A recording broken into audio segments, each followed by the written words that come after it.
నమస్తే, welcome to super fast 50. తెలంగాణలో రాజకీయం రంజుగా మారింది. ప్రతిపక్షాన్ని లక్ష్యంగా చేసుకున్న అధికార పక్షం ప్రజల్లో దోషిగా నిలబెట్టే ప్రయత్నం చేసింది. ఈ నేపథ్యంలో కాళేశ్వరం ప్రాజెక్టులో భాగంగా నిర్మించిన మేడిగడ్డ బ్యారేజీ దెబ్బతిన్న ప్రాంతాన్ని ముఖ్యమంత్రి రేవంత్ రెడ్డి బృందం పరిశీలించింది.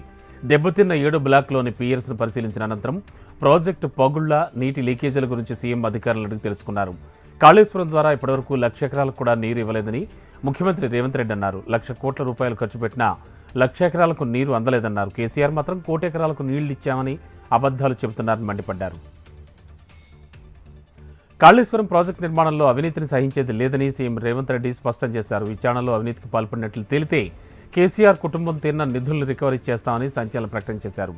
మేడిగడ్డ రిజర్వాయర్ సందర్శించిన ఆయన సాటి ప్రజాప్రతినిధులకు అవగాహన కల్పించారు. మేడిగడ్డ బ్యారేజీ వద్దే కాళేశ్వరం ప్రాజెక్టుపై పవర్ పాయింట్ ప్రజెంటేషన్ ఇచ్చి ఆనకట్ట కుంగుబాటు గురించి వివరించారు. కాళేశ్వరంలో జరిగిన అవినీతి బయటపడుతుందని శాసనసభలో చర్చ కేసీఆర్ రావడం లేదని ముఖ్యమంత్రి రేవంత్ రెడ్డి ఆరోపించారు. కుంగింది మేడిగడ్డ పిల్లర్లు కాదని 4 కోట్ల ప్రజల ఆశలని పేర్కొన్నారు. మేడిగడ్డ ప్రాజెక్టు పర్యటనలో భాగంగా బ్యారేజీ దెబ్బతిన్న ప్రాంతాన్ని ముఖ్యమంత్రి, మంత్రులు, శాసనసభ మండలి సభ్యులు పరిశీలించారు. ఇక కుంగిన మేడిగడ్డను ఎవరిని చూడనివ్వకుండా కేసీఆర్ కప్పిపుచ్చారని రేవంత్ రెడ్డి ధ్వజమెత్తారు. రీడిజైన్ పేరుతో కాళేశ్వరం చేపట్టి భారీగా అవినీతికి పాల్పడ్డారని విమర్శించారు. తన బండారం బయటపడుతుందని కేసీఆర్ గ్రహించే అవినీతి బయటపడకుండా ప్రజల దృష్టి మళ్లించేందుకు నల్గొండలో సభ పెట్టారని ఎద్దేవా చేశారు. కాంగ్రెస్ ప్రభుత్వం వాస్తవాలను కప్పిపెట్టి బీఆర్ఎస్పై తప్పుడు ప్రచారం చేస్తోందని మాజీ ముఖ్యమంత్రి కేసీఆర్ అన్నారు. శ్రీశైలం, నాగార్జున సాగర్ ప్రాజెక్టులను కాంగ్రెస్ ప్రభుత్వం కేఆర్ఎంబీకి అప్పగించడాన్ని నిరసనగా నల్గొండలో బహిరంగ సభ నిర్వహించింది. నిల్చోడానికి కాలు సహకరించకపోవడంతో కుర్చీలో కూర్చునే ప్రసంగించారు. కృష్ణా జలాల్లో చావో రేవో తేల్చుకోవాల్సిన సమయం వచ్చిందన్నారు. నీళ్లు లేకపోతే తెలంగాణ ప్రజలకు బతుకు లేదని 24 ఏళ్లుగా పక్షిలాగా తిరుగుతూ రాష్ట్రం మొత్తం చెప్పానని తెలిపారు. ఫ్లోరైడ్ వల్ల నల్గొండ ప్రజలు నడుములు వంగిపోయాయని, బాధితులను ఢిల్లీకి తీసుకెళ్లి అప్పటి ప్రధానికి చూపించినా వాళ్లు పట్టించుకోలేదని విమర్శించారు. సీఎం రేవంత్ రెడ్డి సహా ప్రజాప్రతినిధులు మేడిగడ్డ సందర్శన ఓ పొలిటికల్ డ్రామా అని కేంద్ర మంత్రి కిషన్ రెడ్డి అన్నారు.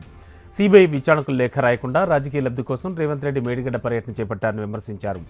అసెంబ్లీకి రాని మాజీ సీఎం నీటి ప్రాజెక్టులపై బహిరంగ చర్చ పెట్టి రెచ్చగొట్టే విధంగా వ్యాఖ్యానించడం సరికాదన్నారు. ఇరు పార్టీల నాయకులు ప్రజా సంక్షేమాన్ని వదిలి రాజకీయ లబ్ధి కోసం ప్రయత్నిస్తున్నారని విమర్శించారు. ఎన్నికల ముందుగానే మేడిగడ్డ పర్యటన చేసిన రేవంత్ రెడ్డి ఇప్పుడు ఎందుకు పర్యటన చేశారో తెలంగాణ ప్రజలకు చెప్పాల్సిన అవసరం ఉందని కేంద్ర మంత్రి కిషన్ రెడ్డి డిమాండ్ చేశారు. కేవలం పార్లమెంట్ ఎన్నికల్లో లబ్ధి పొందాలనే ఆలోచనతోనే రేవంత్ రెడ్డి అసెంబ్లీ సమావేశాలను సైతం ముగించుకుని ఎమ్మెల్యేలను, ఎమ్మెల్సీలను మేడిగడ్డ సందర్శనకు తీసుకుపోయారని ధ్వజమెత్తారు ఆయన. అసెంబ్లీలో సభా సంప్రదాయాలను కాంగ్రెస్ ప్రభుత్వం పాటించడం లేదన్నారు మాజీ మంత్రి హరీష్ రావు. సభలో ప్రతిపక్షానికి మైక్ ఇవ్వకుండా ఏకపక్షంగా వ్యవహరిస్తున్నారని ఆరోపించారు. ప్రజాస్వామ్య విలువలు, శాసనసభ సంప్రదాయాలను పూర్తిగా మంటగలిపారని విమర్శించారు. అజెండాలో లేని అంశాలపై మాట్లాడారని అన్నారు. మేడిగడ్డ బ్యారేజీలో కొన్ని పిల్లర్లు కుంగిపోతే కోడిగుడ్డుపై ఈకలు పీకే ప్రయత్నం చేస్తుందని కాంగ్రెస్ ప్రభుత్వంపై ఆరోపణలు చేశారు హరీష్ రావు. తెలంగాణ అసెంబ్లీలో ఇవాళ నీటిపారుదల రంగంపై శ్వేతపత్రాన్ని జలవనరుల మంత్రి ఉత్తమ్ కుమార్ రెడ్డి విడుదల చేయనున్నారు. కృష్ణానది యాజమాన్య సంస్థకు సంబంధించిన విషయాల్లో నెలకొన్న వివాదం ప్రధానాంశంగా చర్చించనున్నారు. ఉమ్మడి రాష్ట్రానికి కృష్ణా జలాల్లో వాటా ఎంత, రాష్ట్ర విభజన తర్వాత తెలంగాణ వాటా ఎంత అనే అంశాలు చర్చకొచ్చే అవకాశాలున్నాయి. నిన్న మేడిగడ్డ రిజర్వాయర్ను స్వయంగా పరిశీలించొచ్చిన సీఎం రేవంత్ రెడ్డి, మంత్రులు, కాంగ్రెస్ శాసనసభ్యులు తమ అభిప్రాయాలను అసెంబ్లీ వేదికగా వెల్లడించే అవకాశాలు కనిపిస్తున్నాయి. మేడారం జాతరలో ఎలాంటి ఇబ్బందులు తలెత్తనీయకుండా అధికార యంత్రాంగం పూర్తి స్థాయిలో నిమగ్నం కావాలని మంత్రి సీతక్క కోరారు. జాతర ఏర్పాట్లు, జరుగుతున్న అభివృద్ధి పనులు, మౌలిక సదుపాయాల కల్పనపై అధికారులతో సమావేశం నిర్వహించారు. మహాజాతరకు ఇంకా తక్కువ సమయం ఉన్నందున జరుగుతున్న పనులు, వాటికి సంబంధించినటువంటి వివరాలు సేకరించారు. ఈసారి వీఐపీ పాసులు తగ్గిస్తున్నామని, పాసుల మూలాన సామాన్య భక్తులు ఇబ్బందులు పడుతున్నారన్నారు. ఒక్క పాస్ మీద కేవలం 5గురు మాత్రమే దర్శనానికి వెళ్లే విధంగా చూస్తున్నామని మంత్రి సీతక్క పేర్కొన్నారు. మేడారం జాతరలో సమ్మక్క సారలమ్మ ప్రధాన ఆర్చ్ ముందు మంత్రి సీతక్క సందడి చేశారు. ఆదివాసీ మహిళలతో కలిసి ఆడిపాడారు. సాంప్రదాయ నృత్యాలతో అలరించారు. మంత్రి సీతక్క డ్యాన్స్ చేస్తుంటే జాతర వేడుకలను చూసేందుకు వచ్చిన జనం తమ మొబైల్ ఫోన్లో వీడియో తీసుకోవడానికి ఆసక్తి చూపారు. దీంతో జాతర ప్రాంగణంలో కాసేపు సందడి వాతావరణం నెలకొంది. ఇవాళ వసంత పంచమి, చదువుల తల్లి సరస్వతీదేవి జన్మించిన రోజు. మాఘమాసంలో శుద్ధ పంచమి తిథిని అత్యంత పవిత్రమైన రోజుగా, వసంత పంచమిగా ప్రాముఖ్యత సంతరించుకున్న రోజు ఇవాళ. ఇక వేకువజామునే బాసర దివ్యక్షేత్రంలో భక్తులు పోటెత్తారు. చంటి పిల్లలకు, బడియుడి పిల్లలకు అమ్మవారి దివ్య సన్నిధిలో అక్షరాభ్యాసం చేస్తే జ్ఞానార్జన సిద్ధిస్తుందన్న భక్తుల విశ్వాసం. వేకువజామునే అమ్మవారికి సుగంధ పరిమళ ద్రవ్యాలతో మహాభిషేకం నిర్వహించారు. తెలంగాణ పరిసరాల నుంచే కాకుండా పొరుగు రాష్ట్రాల నుంచి సైతం భారీగా తరలివచ్చారు ప్రజలు. వసంత పంచమి రద్దీతో బస చేసేందుకు గదులు దొరక్క భక్తులు తీవ్ర ఇబ్బందులు ఎదుర్కొన్నారు. Hyderabad deputy mayor Srilatha Shobhan Reddy CM Revanth రెడ్డిని కలవడం హాట్ టాపిక్గా మారింది. ఇటీవల మాజీ డిప్యూటీ మేయర్ ఫజియుద్దీన్ కాంగ్రెస్లో చేరగా అనంతరం మాజీ మేయర్ బొంతు రామ్మోహన్ సీఎంతో సమావేశమయ్యారు. దీంతో ఆయన కూడా కాంగ్రెస్ గూటికి చేరుతారు అనే ప్రచారం జరుగుతోంది. తాజాగా సీఎం రేవంత్ను డిప్యూటీ మేయర్ కలవడంతో బీఆర్ఎస్ శ్రేణుల్లో చర్చనీయాంశమైంది. బీఆర్ఎస్ నుంచి ప్రజాప్రతినిధులు ఒక్కొక్కరుగా కాంగ్రెస్ పంచన చేరుతున్నారని రాజకీయ పరిశీలకులు భావిస్తున్నారు. సంగారెడ్డి జిల్లా పటాన్చెరు బీఎస్పీ నియోజకవర్గ నేత నీలం మధు కాంగ్రెస్లో చేరనున్నారు. ఈ మేరకు ఆయన బీఎస్పీకి రాజీనామా చేస్తున్నట్లు ప్రకటించారు. కార్యకర్తలతో నిర్వహించిన సమావేశంలో కాంగ్రెస్లో చేరాలని నిర్ణయం తీసుకున్నట్లు ప్రకటించారు. కాంగ్రెస్ పార్టీ ఆహ్వానం మరియు కార్యకర్తల అభిప్రాయం మేరకే ఆ పార్టీలో చేరుతున్నట్లు తెలిపారు. కాంగ్రెస్ ప్రభుత్వంలోని ప్రజాపాలనలో భాగస్వామ్యం అయ్యేందుకు నిర్ణయం తీసుకున్నట్లు తెలిపారు. ఈ నెల 15 గాంధీభవన్లో తెలంగాణ కాంగ్రెస్ ఇన్ఛార్జ్ దీపాదాస్ మున్షి సమక్షంలో కాంగ్రెస్లో చేరుతున్నట్లు నీలం మధు ప్రకటన చేశారు.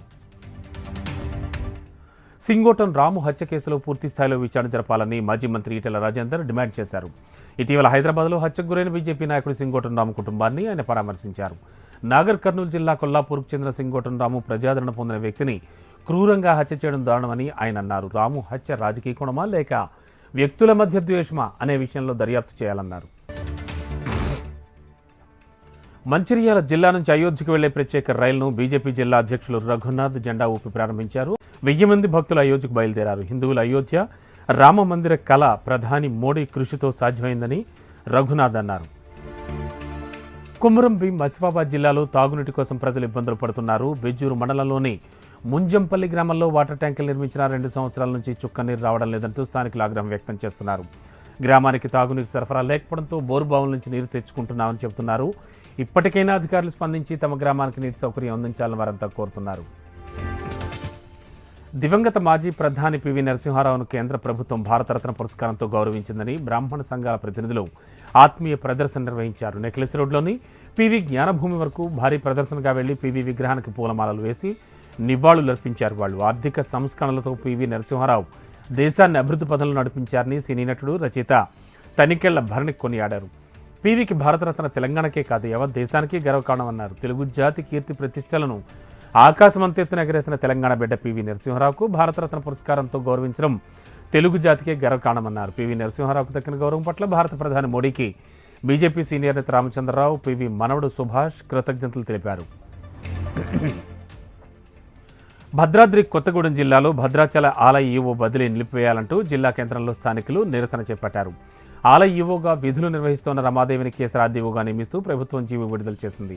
దీంతో రమాదేవి బదిలీని వెంటనే నిలిపివేయాలంటూ స్థానికులు ఆందోళనకు దిగారు. గతంలో నిధులు లేక అభివృద్ధికి నోచుకున్న ఆలయాన్ని ఈవో అభివృద్ధి చేశారని, ఆలయానికి ఈవోగా రమాదేవి వచ్చిన తర్వాత ఆలయ ఆదాయం గణనీయంగా పెరిగిందని చెబుతూ ఉన్నారు. నేరాలను అదుపు చేసేందుకే కమ్యూనిటీ కాంటాక్ట్ ప్రోగ్రాం నిర్వహిస్తున్నామని భైంసా సిఐ రాజా అన్నారు.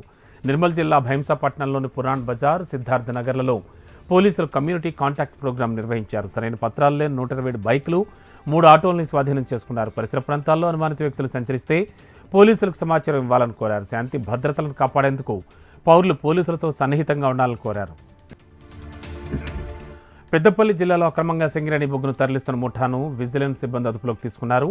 కొందరు వ్యక్తులు మంథని మండలం కన్నాల గ్రామ శివారులోని ఇటుక బట్టీలో 2 లారీల్లో 10 టన్నుల బొగ్గును తరలిస్తుండగా సిబ్బంది గుర్తించారు. భూపాలపల్లి నుంచి బొగ్గు రవాణా కొనసాగుతుండగా లారీలో రవాణా చేస్తున్న బొగ్గును పూర్తిగా అన్లోడ్ చేయకుండా కొందరు వ్యక్తులు బట్టీలకు తరలిస్తున్నారు. బొగ్గును ఇటుక బట్టీలకు తరలించి సొమ్ము చేసుకుంటున్నట్లుగా అధికారులు చెప్పారు. గ్రామీణ ప్రాంతాల్లో క్రీడా ప్రతిభను గుర్తించి ప్రోత్సహించాలనే ఉద్దేశంతో ఆడుదాం ఆంధ్ర కార్యక్రమాన్ని నిర్వహించామని ఏపీ సీఎం జగన్ తెలిపారు. రాష్ట్ర వ్యాప్తంగా 47 రోజులు జరిగిన ఆడుదాం ఆంధ్ర కార్యక్రమంలో 25,40,000 మంది క్రీడాకారులు పాల్గొన్నారని ఆయన తెలిపారు. గ్రామ వార్డు స్థాయిలో 3,30,000 పోటీలు, అలాగే మండల స్థాయిలో 1,24,000, నియోజకవర్గ స్థాయిలో 7,731 పోటీలు, రాష్ట్ర స్థాయిలో 250 మ్యాచ్లు జరిగాయన్నారు. ఇకపై ప్రతి నెల ఆడుదాం ఆంధ్ర పోటీలు జరుగుతాయని వెల్లడించారు. పిల్లలకు ఇచ్చే శిక్షణ మంచి శిక్షణగా ఉండాలని, అంతర్జాతీయ స్థాయికి ఎదిగే విధంగా తోడ్పాటు అందిస్తామన్నారు. వైసీపీ సీనియర్ నేత వైవి సుబ్బారెడ్డి హాట్ కామెంట్స్ చేశారు. విశాఖ రాజధాని వచ్చేంత వరకు హైదరాబాద్ కొనసాగితే బాగుంటుందన్నారు. గత ప్రభుత్వం కూడా తాత్కాలిక రాజధాని నిర్మించారని, వైసీపీ అధికారంలోకి వచ్చాక విశాఖను పరిపాలనా రాజధానిగా అనుకున్నామన్నారు. న్యాయపరమైన ఇబ్బందులు ఎదుర్కొంటున్నామని, ఇక ఎన్నికల తర్వాత జగన్ దానిపై వివరణ ఇవ్వడం జరుగుతుందన్నారు. రాష్ట్రంలో చివరి సంవత్సరం ఇంజనీరింగ్ విద్యార్థులు 40,000 మందికి ప్రముఖ పారిశ్రామిక వాణిజ్య సంస్థల్లో ఇంటర్న్షిప్ అవకాశం కల్పిస్తున్నామని విద్యాశాఖ మంత్రి బొత్స సత్యనారాయణ వెల్లడించారు. విజయనగరం జేఎన్టీయూ గురజాడ విశ్వవిద్యాలయంలో పలు అకాడమిక్ వసతుల కల్పనకు ప్రారంభోత్సవ శంకుస్థాపనల కార్యక్రమంలో మంత్రి బొత్స పాల్గొన్నారు. ఈ సందర్భంగా బొత్స మాట్లాడారు. ఇప్పటికే పలు సంస్థలతో ప్రభుత్వం ఒప్పందం కుదుర్చుకున్నట్లు చెప్పారు. ఈ నెల 16న ముఖ్యమంత్రి జగన్ ఈ కార్యక్రమాన్ని ప్రారంభించనున్నట్లు వివరించారు. అంతకుముందు విశ్వవిద్యాలయ మ్యాగజైన్ బొత్స ఆవిష్కరించారు. విశాఖ గ్రౌండ్స్లో ఆడుదాం ఆంధ్ర ఫైనల్ కబడ్డీ పోటీలను మంత్రి రోజా నిర్వహించారు. మట్టిలో మాణిక్యాలను వెలుగులోకి తెచ్చామన్న మంత్రి రోజా క్రీడాకారులకు స్వర్ణయుగం ఆడుదాం ఆంధ్ర కార్యక్రమం అని చెప్పారు. షర్మిల మాట్లాడే ప్రతి మాట చంద్రబాబు స్క్రిప్టే అన్నారు. కాంగ్రెస్లో పార్టీని విలీనం చేసి ఏపీలో టైంపాస్ చేస్తున్నారని, వైఎస్ఆర్ బిడ్డ అనే తప్ప షర్మిలకు ఏం గుర్తింపు ఉందని ప్రశ్నించారు. కేవలం విమర్శలు తప్ప ప్రతిపక్షాలు ఏం చేస్తున్నాయని మంత్రి రోజా అన్నారు. చంద్రబాబు లోకేష్ను ప్రజలు నమ్మే పరిస్థితి లేదన్నారు. ఏపీలో ఎన్నికల నిర్వహణ యంత్రాంగం అప్రమత్తమైంది. ఎన్నికల నిర్వహణకు అవసరమైన పోలింగ్ కేంద్రాలు, మౌలిక సదుపాయాల కల్పన, ఈవీఎంల పనితీరు లాంటి ప్రధాన అంశాలపై యంత్రాంగం దృష్టి సారించింది. తిరుపతి జిల్లా కలెక్టర్ లక్ష్మీ షా సూళ్లూరుపేట నియోజకవర్గంలోని తడ మండలం సముద్ర లోతట్టు ప్రాంతాల్లోని ఇరకం దీవుల్లో పర్యటించారు. పులికాట్ సరస్సులో కలెక్టర్ ఇరకం దీవులకు చేరుకుని అక్కడ ఎన్నికల నిర్వహణకు సంబంధించినటువంటి పోలింగ్ కేంద్రాలు పరిశీలించారు. స్థానికులతో సమావేశమయ్యారు. సముద్రం లోపల ఉన్న దీవుల్లో సమస్యలను అడిగి తెలుసుకున్నారు. ఈ రకం గ్రామంలోని అర్హులైన ప్రతి ఓటరు తమ ఓటు హక్కు వినియోగించుకోవాలని కలెక్టర్ లక్ష్మీ షా సూచించారు. పోలింగ్ కేంద్రాల్లో పెండింగ్ పనులు త్వరితగతిన పూర్తి కావాలంటూ అక్కడ అధికారులను కలెక్టర్ ఆదేశించారు. వైసీపీ నాయకులు, రాజ్యసభ సభ్యులు, ప్రముఖ పారిశ్రామికవేత్త బీద మస్తాన్ రావు సంచలన వ్యాఖ్యలు చేశారు. దేశ జనాభాలో 50% పైగా బీసీలు ఉన్నప్పటికీ శాఖ కేటాయించకపోవడం దురదృష్టకరమన్నారు. దేశానికి బీసీకి చెందిన నాయకుడు ప్రధానిగా ఉండి కూడా బీసీలకు కేటాయించకపోవడం దారుణమని ఆయన అన్నారు. కులగణన పూర్తయిన వెంటనే బీసీలకు రాజ్యాధికారంలో భాగస్వామ్యం చేసి బీసీ సంక్షేమ శాఖను అమల్లోకి తేవాలని డిమాండ్ చేశారు బీద మస్తాన్ రావు. తిరుమల దివ్యక్షేత్రం సూర్య జయంతి నాడు రథ సప్తమి వేడుకలకు ముస్తాబవుతోంది. ఈ నెల 16న రథ సప్తమి ఉత్సవం మినీ బ్రహ్మోత్సవంగా స్వామివారికి వాహన సేవలు నిర్వహిస్తారు. తెల్లవారుజాము నుంచి రాత్రి వరకు ఆలయం ఆడవీధుల్లో పూటకు వాహనంపై స్వామివారు భక్తులకు దర్శనమిస్తారు. ఒకే రోజు వేరువేరు సందర్భాల్లో 7 వాహనాలపై మలయప్ప స్వామివారు విహరిస్తూ భక్తులను అలరించబోతున్నారు. వాహన సేవలకు హాజరయ్యే భక్తుల కోసం టీటీడీ పెద్ద ఎత్తున ఏర్పాట్లు చేస్తోంది. శ్రీవారి వాహన సేవలు ప్రారంభమయ్యే వాహన మండపాన్ని ఇప్పటికే వివిధ రంగులతో ముగ్గులు వేసి సౌందర్యవంతంగా తీర్చిదిద్దారు. శ్రీవారి ఆలయం ముందు 4 మాడవీధుల్లో రంగురంగుల ముగ్గులతో సుందర మనోహరంగా తీర్చిదిద్దారు.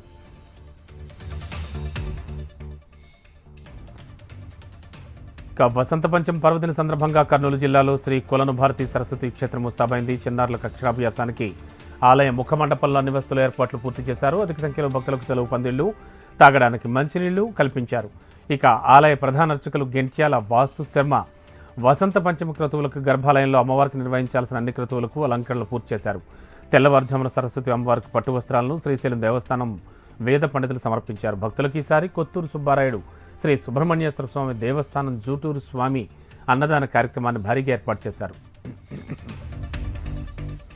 పల్నాడు జిల్లా నర్సరావుపేటలో భారీగా నగదు, బంగారాన్ని పోలీసులు స్వాధీనం చేసుకున్నారు. ఎన్నికల దృష్ట్యా నిర్వహించిన సోదాల్లో 2 వ్యక్తులను రైల్వే పోలీసులు పట్టుకున్నారు. వారి వద్ద నుంచి 11,14,000 రూపాయలతో పాటు 391 గ్రాముల బంగారం పట్టుబడింది. పట్టుబడ్డవారు గుంటూరుకు చెందిన మోహన్ రావు, గుజరాత్కు చెందిన ఆనంద్ కుమార్లుగా పోలీసులు గుర్తించారు. వీళ్ళు విజయవాడలోని శాంతి జ్యువెలర్స్లో గుమ్మస్తాలుగా పనిచేస్తారని పోలీసులు తెలిపారు. అభివృద్ధి పనుల విషయంలో తాత్సారం చేయవద్దని ఉత్తరప్రదేశ్ ముఖ్యమంత్రి యోగి ఆదిత్యనాథ్ అధికారులను సూచించారు. ఆసుపత్రుల స్థాయి పెంపుదల, మౌలిక సదుపాయాల కల్పన విషయంలో త్వరితగతిన పనులు చేపట్టాలని కోరారు. సారనాథ్లో పేదల అనుకూల పథకం పనుల్లో జాప్యం పట్ల విచారం వ్యక్తం చేశారు. ప్రజా పనుల విభాగం ద్వారా పెండింగ్లో ఉన్న అభివృద్ధి పనులు వేగవంతంగా పూర్తి చేయాలని ఆదేశాలు జారీ చేశారు. నిర్మాణంలో ఉన్న 6 రోడ్ల పనులను వీలైనంత త్వరగా పూర్తి చేయడానికి అవసరమైన చర్యలు చేపట్టాలని కోరారు. ప్రజా పనుల శాఖ పనుల్లో జాప్యాన్ని పరిష్కరించేందుకు ఎన్ఓసీ సమయంలోనే టెండర్ల ప్రక్రియ చేపట్టాలని కోరారు. అధికారులు సంఘటనా స్థలానికి వెళ్లి నిర్మాణ పనులను చూడాలని, రోడ్డు, డ్రైన్లను ప్రమాణాల ప్రకారం నిర్మించాలన్నారు. మార్చి మొదటి వారంలోగా మిగిలిన పనులన్నీ పూర్తి చేయాలని ప్రజా పనుల శాఖ చీఫ్ ఇంజనీర్కు సీఎం సూచించారు. పాక్ జాతీయ అసెంబ్లీలో ఎవరికీ ప్రభుత్వాన్ని ఏర్పాటు చేయడానికి స్పష్టమైన సీట్లు రాకపోవడంతో సంకీర్ణ ప్రభుత్వం అనివార్యమైంది. సంకీర్ణ సారథిగా షహబాజ్ షరీఫ్ పగ్గాలు చేపట్టబోతున్నారు. పాక్ సైన్యం ఆశీస్సులున్న నవాజ్ షరీఫ్ నేతృత్వంలోని PML-N పార్టీ బిలావల్ భుట్టో జర్దారీ నాయకత్వంలోని పాకిస్తాన్ పీపుల్స్ పార్టీతో చర్చలు జరిపింది. నవాజ్ షరీఫ్ నేతృత్వంలో పాకిస్తాన్ ముస్లిం లీగ్, నవాజ్ PMLN పార్టీ సంచలన నిర్ణయంతో రాజకీయాలు రంజుగా మారాయి. తమ పార్టీ ప్రధాన అభ్యర్థిగా షహబాజ్ షరీఫ్ను నామినేట్ చేసింది. దీంతో షహబాజ్ మరోసారి పాకిస్తాన్ ప్రధానిగా బాధ్యతలు చేపట్టనున్నారు. పశ్చిమ బంగాల్ ఆకాశంలో ఎగిరిన పైలట్ శిక్షణ ఎయిర్ క్రాఫ్ట్ వ్యవసాయ పొలాల్లో కూలిపోయింది. పశ్చిమ మోదినీపూర్ జిల్లాలో నిన్న భారత వైమానిక దళానికి చెందిన హ్యాక్ ట్రైనర్ ఎయిర్ క్రాఫ్ట్ సాంకేతిక లోపంతో గత్తెప్పింది. కూలిపోతోందని గ్రహించిన శిక్షణలో ఉన్న పైలట్లు ఇద్దరు పారాచూట్తో దూకి ప్రాణాలు కాపాడుకున్నారు. ఈ ప్రమాదంలో ఎలాంటి ప్రాణ నష్టం జరగలేదని ఎయిర్ ఫోర్స్ అధికారులు తెలిపారు. వ్యవసాయ పొలాల్లో పడిపోయినటువంటి ఎయిర్ క్రాఫ్ట్ బురదమయమై గుర్తు పట్టలేని విధంగా మారిపోయింది. శకలాలను గుర్తించేందుకు, తొలగించేందుకు ఎయిర్ ఫోర్స్ సిబ్బంది చెమటోడ్చారు. యూపీ ముఖ్యమంత్రి యోగి ఆదిత్యనాథ్ వారణాసి కాశీ విశ్వనాథన్ సన్నిధిలో ప్రత్యేక పూజలు నిర్వహించారు. స్వయంగా సుగంధ పరిమళ ద్రవ్యాలతో స్వామివారిని అభిషేకించి పూజా కైంకర్యాలు జరిపారు. వేద మంత్రోచ్చారణలతో ఆ విశ్వనాథుడి వైభవాన్ని స్తుతించారు. ప్రజానీకానికి కష్టాలు దూరమై సుభిక్షంగా బతికే విధంగా ఆశీర్వదించాలని యోగి ఆదిత్యనాథ్ ప్రార్థించారు. ఇక రైతుల గొంతుకును బీజేపీ ప్రభుత్వం అణచివేస్తోందని కాంగ్రెస్ పార్టీ జాతీయ అధ్యక్షుడు మల్లికార్జున ఖర్గే ఆరోపించారు. పెద్ద సంఖ్యలో రైతులు ఢిల్లీ సరిహద్దుల్లోకి చేరిన నేపథ్యంలో వారిని రైతులకు నగరంలోకి రాకుండా అధికారులు అడ్డుకున్నారన్నారు. రైతులకు ఇచ్చిన 3 హామీలను మోడీ ప్రభుత్వం తొంగలో తొక్కిందని ఖర్గే ఆరోపించారు. 250 మంది రైతుల ప్రాణాలను బలి తీసుకున్నారన్నారు. 10 ఏళ్లలో మోడీ ప్రభుత్వం దేశంలోని రైతులకు ఇచ్చిన 3 వాగ్దానాలను తొంగలో తొక్కిందన్నారు. ప్రస్తుతం 62 కోట్ల మంది రైతులు తమ గళం విప్పాల్సిన సమయం అవసరమైందన్నారు. కాంగ్రెస్ రైతుల ఉద్యమానికి తమ సంపూర్ణ మద్దతు ఉంటుందన్నారు. అలాగే రైతుల చెలో ఢిల్లీ పాదయాత్రపై కాంగ్రెస్ నేత పవన్ ఖేడా స్పందించారు. గత 2 ఏళ్లలో రైతులకు ఏం కావాలో అర్థం కాలేదా అంటూ ప్రభుత్వాన్ని ప్రశ్నించారు. దేశ రాజధాని సరిహద్దుల్లోనే ఆందోళనకారులను నిలువరించేందుకు పోలీసులు విశ్వ ప్రయత్నాలు చేశారు. బహదూర్ఘర్లో రోడ్డుకు అడ్డంగా సిమెంట్ దిమ్మలు పెట్టడమే కాకుండా ఎప్పటికప్పుడు రెడీ మిక్స్ యంత్రాలు. ప్రపంచంలోనే పెద్ద ప్రజాస్వామ్యం దేశంగా చెప్పుకుంటున్న భారత్లో పాలకులు అహంకార ధోరణితో వ్యవహరిస్తున్నారని రైతు సంఘాల ప్రతినిధులు ఆవేదన వ్యక్తం చేశారు. పాత సమస్యలను పరిష్కరించడంలో ప్రభుత్వం తీవ్ర నిర్లక్ష్యం వ్యవహరిస్తోందని ఆగ్రహం వ్యక్తం చేశారు. సమస్యల పరిష్కారానికి గడువు ఇచ్చినటువంటి ప్రభుత్వం అమలు చేసే విషయంలో మాట తప్పిందనే అభిప్రాయం రైతుల్లో వ్యక్తమైంది. దేశ రాజధాని చుట్టూ ఉన్నటువంటి రాష్ట్రాల నుంచి వచ్చిన రైతులే కాకుండా తమిళనాడు రైతులు కూడా ఆందోళనలో భాగస్వామ్యం అయ్యి ధర్నా విజయవంతానికి సంకేతం అన్నారు. ఇక ఢిల్లీలో రైతుల ఆందోళన కార్యక్రమాలతో ట్రాఫిక్ సమస్య జటిలంగా మారింది. DND ఫ్లైఓవర్పై వాహనాల శ్రేణి నత్తనడకం సాగింది. కిలోమీటర్ల మేర వాహనాలు బారులు తీరాయి. ట్రాఫిక్ సమస్యను ముందే గుర్తించిన పోలీసు అధికార యంత్రాంగం ఢిల్లీ సరిహద్దు ప్రాంతాల్లోనే రైతులతో వచ్చే వాహనాలను నిలుపుదల చేసేందుకు చెమటోడ్చింది. ఢిల్లీ నుంచి దూర ప్రాంతాలకు వెళ్లే వాహనాలు, ఢిల్లీ పరిసరాల్లో గమ్యస్థానం చేరుకోవాల్సిన వాహనదారులు గంటల తరబడి ఆలస్యంగా చేరుకున్నారు. రాజధాని ఢిల్లీలోకి వెళదామని వచ్చిన రైతులకు ఊహించిన పరిణామం ఎదురైంది. ఆందోళన కార్యక్రమంలో పాల్పంచుకోవడానికి వచ్చిన రైతులను ఎక్కడికక్కడే అడ్డుకోవడంతో సరిహద్దు ప్రాంత రోడ్డే ఆవాసమైంది. ట్రాక్టర్లు, లారీలు చేరుకున్న రైతులు రోడ్డు పక్కనే రొట్టెలు కాల్చుకుని ఆకలి తీర్చుకున్నారు. రోడ్డు పక్క ప్రాంతాల్లో గుడారాలు వేసుకుని రాత్రి గడిపారు.